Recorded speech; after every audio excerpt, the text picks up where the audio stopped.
right, Fox Business Alert, Consumer Price Index, CPI, hit 3.4% in the month of April. That's not good. Up 0.3 month over month.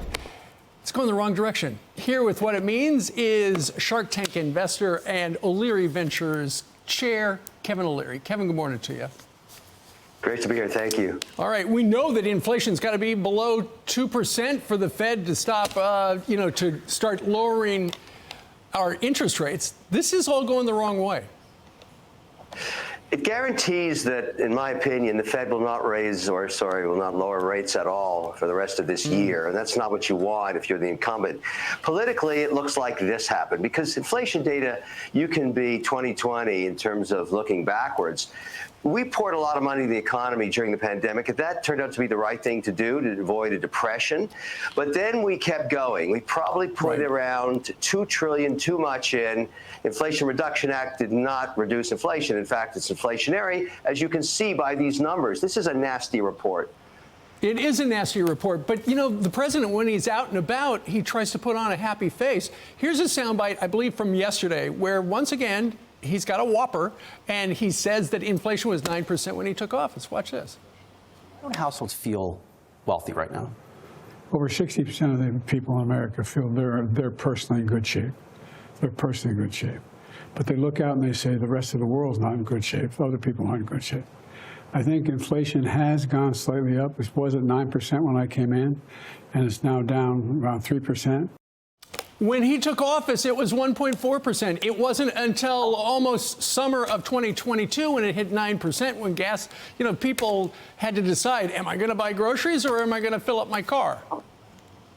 Well, I don't think you can blame any politician for talking their book, but unfortunately, the numbers don't lie. Where this is manifesting itself in a problem for the current administration is inflation numbers around food, protein notably, gasoline, and housing.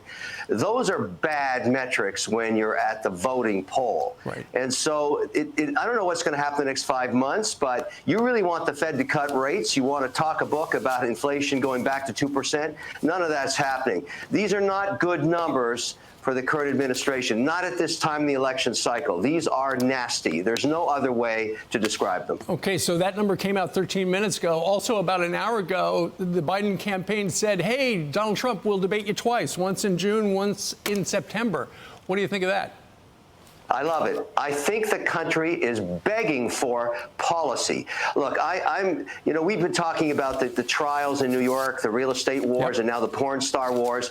I get it. I understand all that. But if you're a New Yorker right now, you'd probably be asking yourself, is this the best way to spend our money? When everybody wants to understand going into an election, what's your policy on border security? What's your policy on interest rates? What's your policy on foreign affairs? All of these issues are left open, and inflation I want to hear more about. I got to have this information to make a decision as a voter. I don't have it. So let's stop the porn star wars. Let's take a break and let's get policy debates. I welcome them. Bring it on. Bring it on. Bring it on. And Donald Trump himself has already said he's on as well. Kevin, thank you very much for joining us today from Austin. Take care. Thank you. All right. I'm Steve Doocy. I'm Brian Kilmeade. And I'm Ainsley Earhart. And click here to subscribe to the Fox News YouTube page to catch our hottest interviews and most compelling analysis.